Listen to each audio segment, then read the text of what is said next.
Celtics lose a preseason game to the Raptors, but I don't care. They won the part that matters. Sam Hauser was the story of the game, but also Malcolm Brogdon, scary good, emphasis on scary. And if Jayson Tatum plays like this, he'll be an MVP candidate, and I'm going to explain why right now on the Locked On Celtics podcast. Be ever ready. Recognize the city of champs. Boston, baby, we do what you can't. Locked on number 18, Tatum and Brown, J-team, step back. We gon' wet that and slay teams. Of course, the Celtics, who else could it be? Screaming like KG with the Larry O.B. Karalis above average, assessing the team status. Best daily pod, no cap, salary matching. Clutch like Bird the DJ, keep John on replay. Prime time, dapping up the truth on the sideline. Raining J's, how it started, raising banners, how we finished. Locked on Celtics pod, home of the winners. B. Hey there, welcome back to the Locked On Celtics podcast here on the Locked On Podcast Network, where it is your team every day, and I'm here for you every day, Monday through Friday, with a free, fresh podcast directly to your device. You can subscribe on YouTube, ring the bell, comment, all that good stuff on YouTube. I want to thank you for making this show part of your daily routine and your first listen every day. I'm John Karalis. I'm a former professional basketball player. I am now a credentialed beat writer covering the Celtics for Boston Sports Journal. And I've written a book called The Boston Celtics All-Time All-Stars. Today, it's all about the Celtics. Well, we'll call it the loss to the Toronto Raptors, but really, to me, it's a win over the Toronto Raptors because they were up 19 when everybody came out. So up 19 through three quarters, most of three quarters is good enough for me to think they had this game well in hand. Yeah, I know. If it's a regular season game, who knows how it goes and blah, blah, blah. They won the parts that they were supposed to win. I don't care that the end of the bench came in and pissed it away. Sorry, Justin Jackson and Broderick Thomas. I'm scapegoating you guys as the main culprits over the last 12-05, 0 for 10 combined. Lots of open shots there. Whatever. Doesn't matter. Later on, we'll talk about Jayson Tatum, who I think made a tweak to his game that could turn him into a legit MVP candidate. I think that's a great adjustment for him, and I think it's going to be something that changes the entire game for him. Also, second segment, Malcolm Brogdon again. I said scary good. And then there's an emphasis on scary because all of a sudden he's so important that I'm getting a little bit of anxiety about how important he's going to be. But let's start with the big story. The big story of this game is Sam Hauser, who came out of it with a 22-point performance, 5 of 8 from 3, 4 rebounds, a couple of assists. Sam Hauser, after the game, podium game for Sam Hauser. Preseason podium games are the best. He was exactly what you want a floor spacer to be. He was exactly what you want a guy in that role to be. That's 2 games in a row now. 5 of 8 from 3 in this game, 4 of 5 in the last game. 9 3-pointers. 7 of those were assisted by no, I shouldn't say all of those 3-pointers. 9 3-pointers. He's Malcolm Brogdon has found him 7 times. Malcolm Brogdon had 18 assists over the 2 games, 9 and 9. 7 of those assists have gone to Sam Hauser. I shouldn't say they were all 3-pointers because there are a couple of 2s in there. But basically, both former Virginia Cavaliers, they didn't play together, obviously, but both Virginia guys, Malcolm's going to find his guy. It's been 2 straight games now where the second quarter has been the pull away quarter. And Hauser and Grant Williams, I got to give Grant Williams plenty of credit for this as well, because he's been huge in these games. He had a moment, by the way, side note, Grant Williams had a moment where he made the crowd go, ooh. One of those, like, as the moves happens, you hear the crowd go, ooh. He didn't even do anything yet. He didn't shoot yet, but he came down the right side, and I forget who was defending. Hit him with the hesitation move. Hit him with the hezzy. And he bit, and Grant just said, boop, bye you. And that's the second straight game where we've seen Grant make that kind of move. Quick type of using the threat of himself as a 3-point shooter to get guys to come up and then shoot right by him. Great. But Sam Hauser, part of that unit, that the Brogdon, Hauser, Grant Williams trio coming in the second quarters has been phenomenal.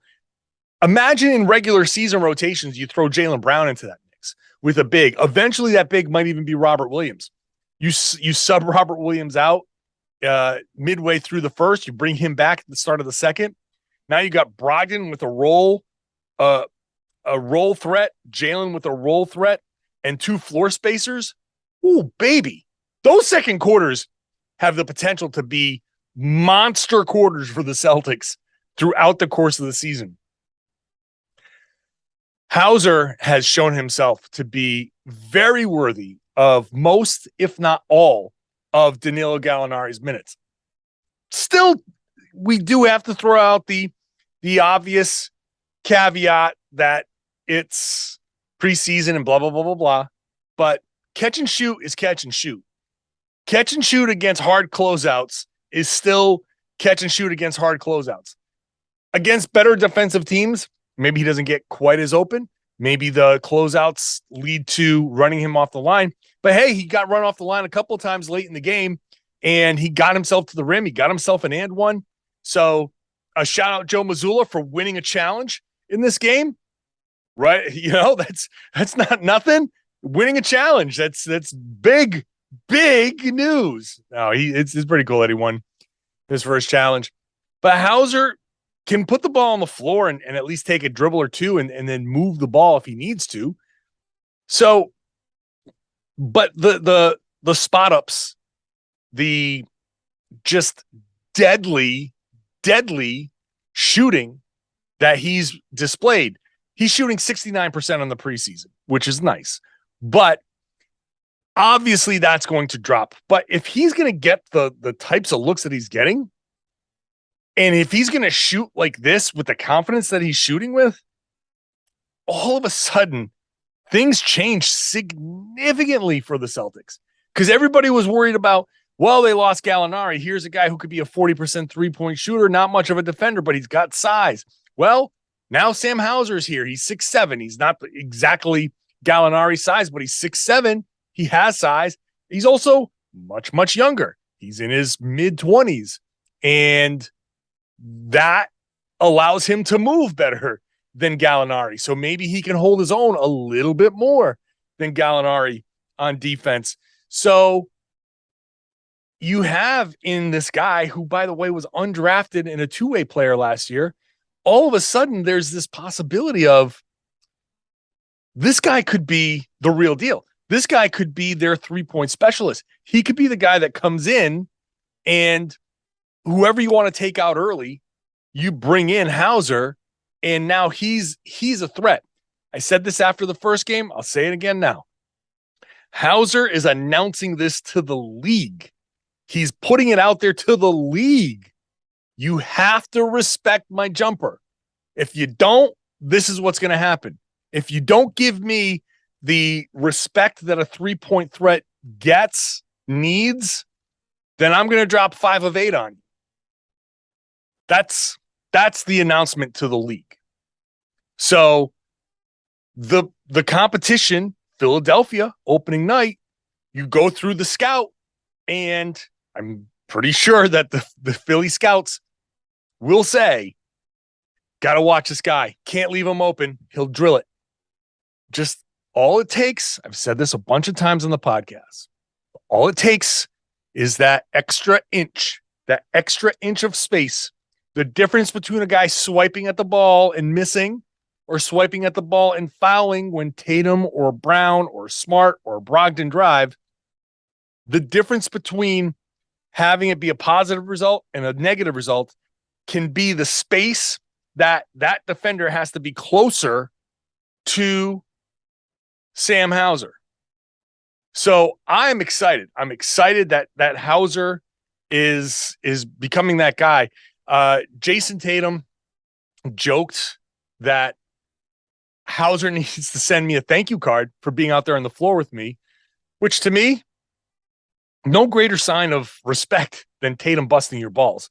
So I think that role that he is in now, hold your own defensively, put the ball on the floor if the closeout's there, move the ball, and get back into your space. Get back behind the 3-point line. Then just hit the open shots. Hit the open shots. I said the league is on notice, but also the league understands, well, you still have Tatum and Brown and other guys that we have to worry about. So you might have no choice but to give Hauser that little extra space. He gets the shot off and he hits it.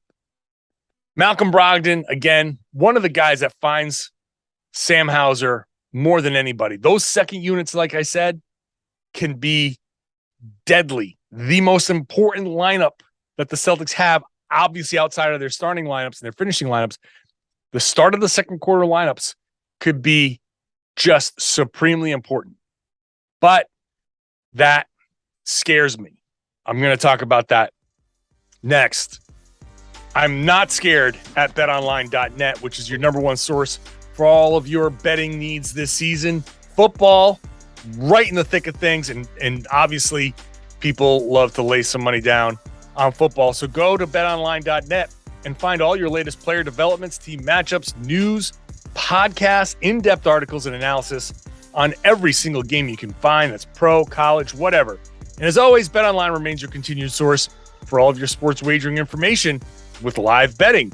Live betting in games is a very popular thing. Up-to-the-minute scores for every sport out there. That includes Major League Baseball, which is now going into the playoffs. MMA, boxing, golf, everything. Hockey, it's there at the fastest and easiest way to check in on all your favorite games and events. So head on over to betonline.net. You can use your mobile device to do so. BetOnline is where the game starts. Please gamble responsibly. Thanks for making Locked On Celtics your first listen every day. Make sure you check out the Ultimate Pro Basketball Preview starting October 10th, days away. It's a 6-episode extravaganza to get you ready for the NBA season. Local team experts like me are on this show, and the NBA insiders of the Locked On Podcast Network and Odyssey, all combining into one ultimate NBA preview starting October 10th. Search for the Ultimate Pro Basketball Preview 2022 on your Odyssey app, YouTube, or wherever you get your podcasts. The Celtics got a great performance from Jaylen Brown. Again, first quarter Jaylen Brown's a thing, but a nice performance from him. 23 points, 9 of 14 shooting, 3 of 6 from 3, 2 of 5 from the line. He was very upset. He bricked 3 straight free throws after a landing spot foul. 4 rebounds, 1 assist, 1 steal, no turnovers. After turnovers were a major issue for the Celtics in game 1, only 10 turnovers in this game. Huge turnaround, but still 31 assists. The Celtics in 2 games have 72 assists, which if this were the regular season, it'd have to be some sort of record. I just popped into my head that might be that it's a lot, and it might be more than, I don't know what I'll have to look up the record for 2-game stretch of assists for the Celtics. But either way, a ton of assists, 31 assists on 44 made baskets.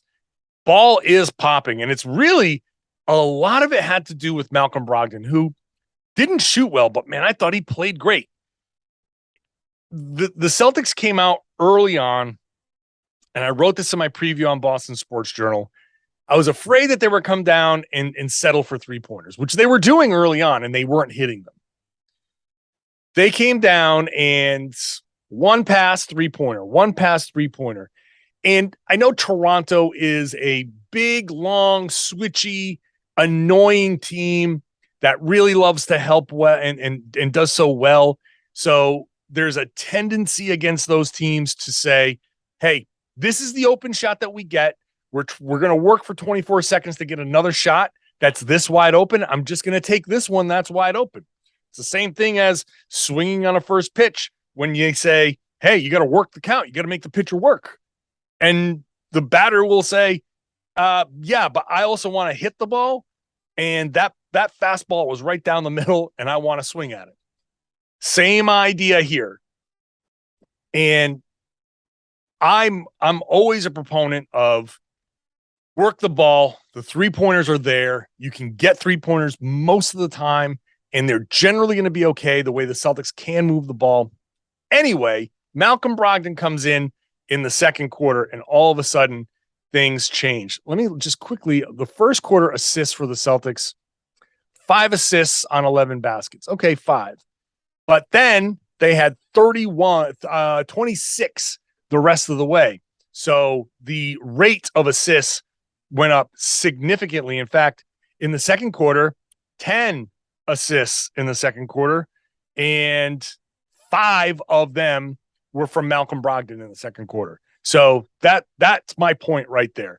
3 came from Marcus Smart, but the ball suddenly assists doubled in the second quarter. And it's Brogdon who comes in along with Hauser. He found Hauser very nicely. Grant Williams, he likes to find Grant Williams.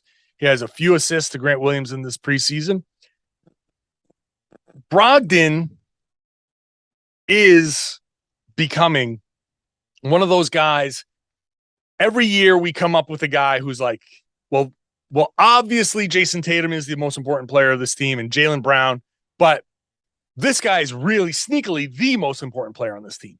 And that's becoming Malcolm Brogdon. Like last year it was Robert Williams. And the concept behind that is, well, we know what Jayson Tatum is. He's a potential MVP candidate. We know what Jaylen Brown is, a potential all-star. Like we know that those guys are important. They're obviously important. But those are almost kind of take it for granted type of guys. You know what you're going to get with those guys.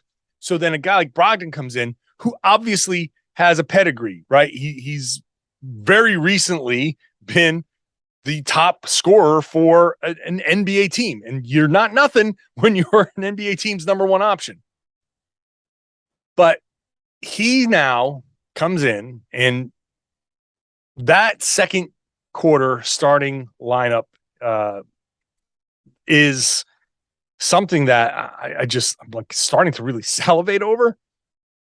But I also know Malcolm Brogdon's injury history, and I'm just like, oh no.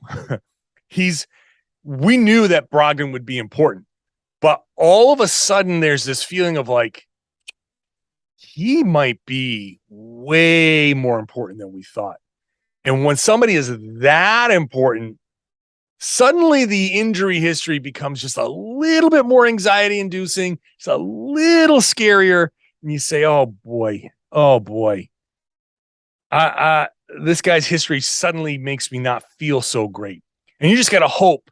And this is where I remind you that jinxes aren't real. Just because I said something doesn't mean that something's going to happen. If it happens, it was going to happen, whether I said something or not. Jinxes are not real.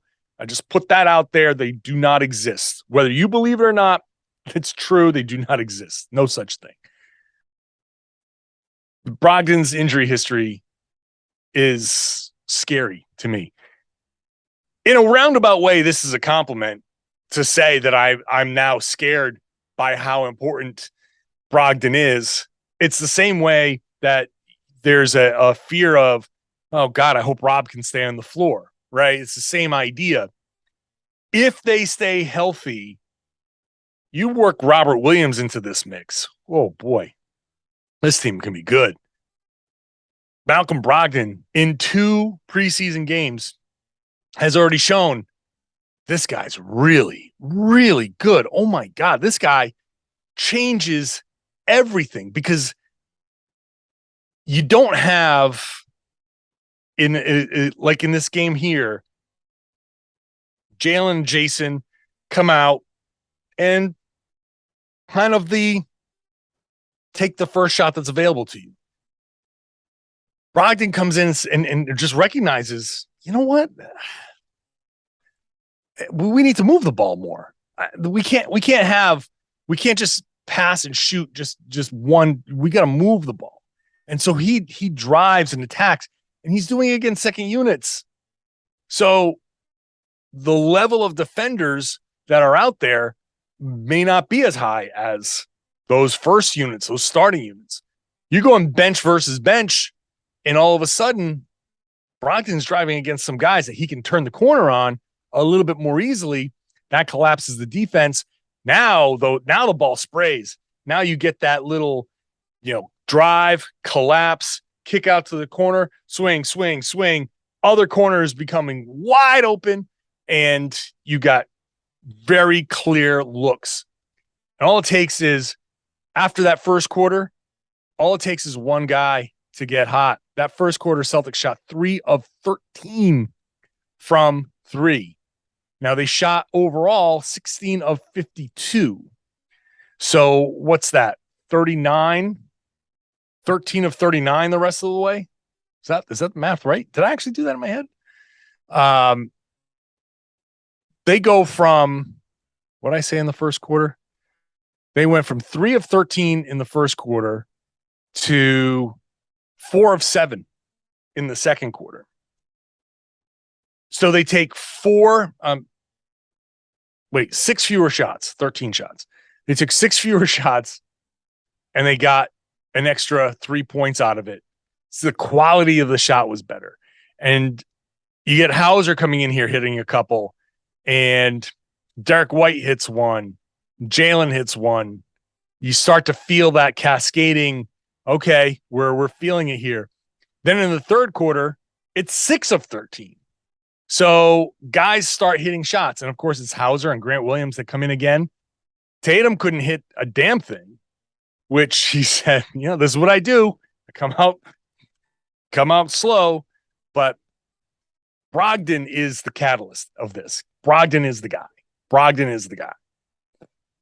So let's hope he stays healthy.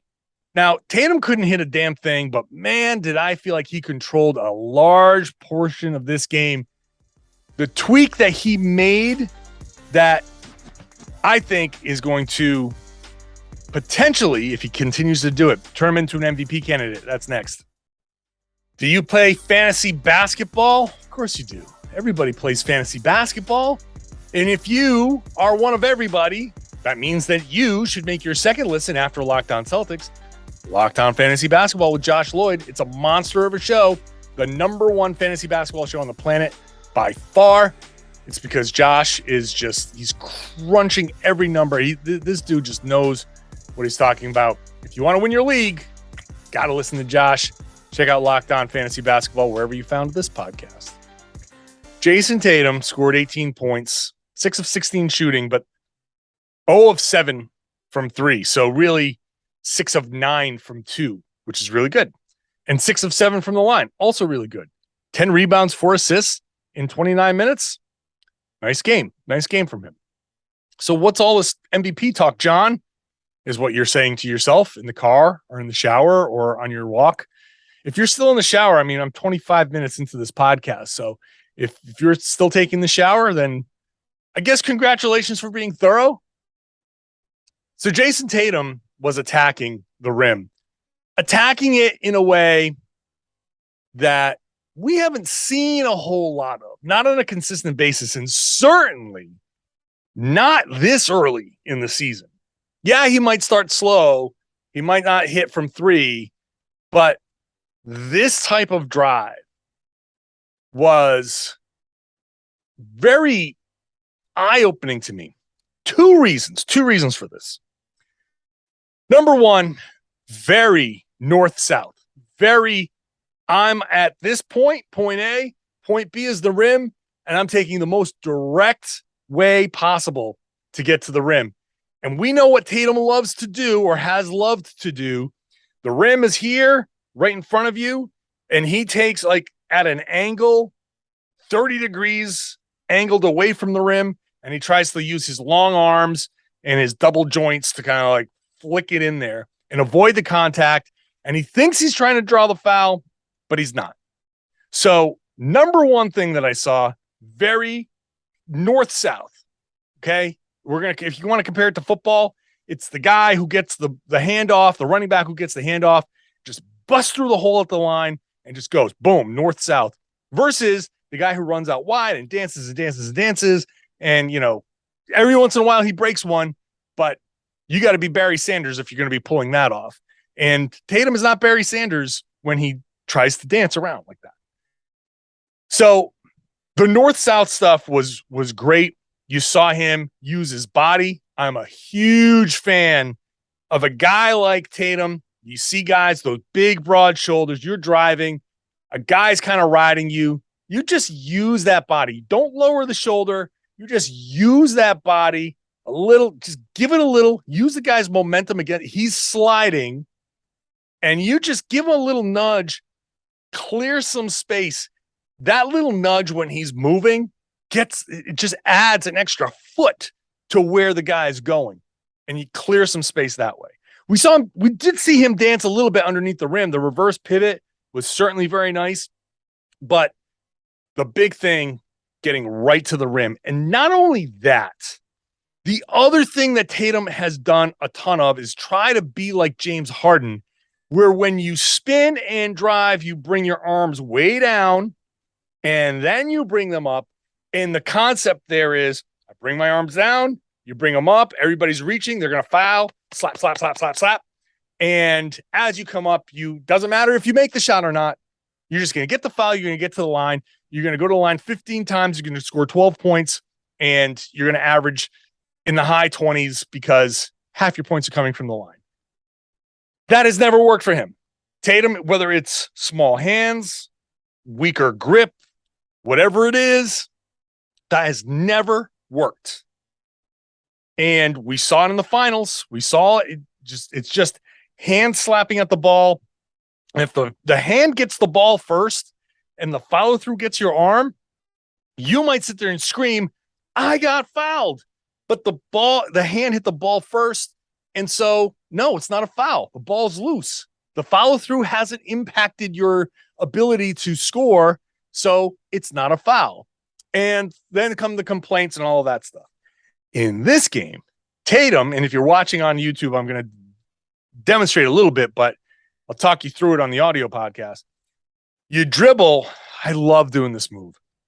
You dribble and you just bring it up around, like it's almost like you're doing a big half circle in front of your face. And you see guys bring it around. And sometimes if a guy's peeping, he gets his head in there a little bit, that ball comes around and that ball catches a guy in the face. I'll tell you what, they might call an offensive foul on that, but he might not be peeping that close next time because that ball is going to come through and people like to keep their noses intact. Tatum, and I highlighted this on Boston Sports Journal. I showed a clip because it was really demonstrative in one particular one where he drew a foul. Keep the ball high, bring it around. This also creates your shoulder separate, like you can get your shoulders around. So when you normally step through, this is a very Paul Pierce move. Bring it around, your shoulder comes through, and then as you square back up again, you've naturally kind of keep the defender off of you, and he ends up behind you in a lot of ways. That move prevents all of the slapping and the ball getting knocked loose.